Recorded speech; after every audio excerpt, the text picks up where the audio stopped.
আসসালামু আলাইকুম। মুরগিগুলোর একটু ঠান্ডা লাগছে। ঠান্ডার জন্য কি কি ওষুধ দিলাম আজকে সেগুলো একটু দেখাচ্ছি। এই ওষুধগুলো আমাদের এখানে একজন ভেটেরিনারি ডক্টর, সে ডক্টরে দেখে মুরগিগুলো দেখে শুনে তারপরে লিখে দিয়ে গেছে আর সেই দিতে বলেছে।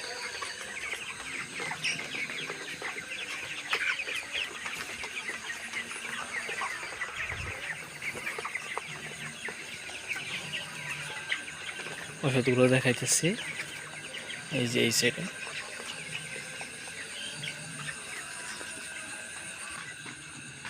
এই যে এটা হচ্ছে ব্রোমেন 500 মিলির।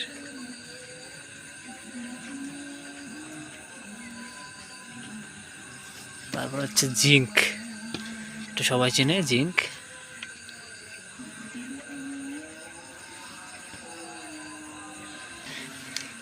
তারপর হইতেছে এই যে এটা রেনামাইসিন, এটা সবাই চেনে রেনামাইসিন, অ্যান্টিবায়োটিক।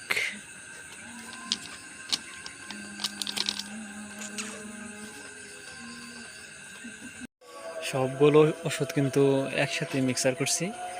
এই যে ড্রামের ভেতরে পানি নিয়ে সবগুলো একসাথে দিছি। জিঙ্ক, তারপরে ওই ব্রোমেন যেটা আছে ব্রোমেন আর রেনামাইসিন, তিনোটা এই জায়গায় একসাথে নিয়ে একসাথে করে দিছি।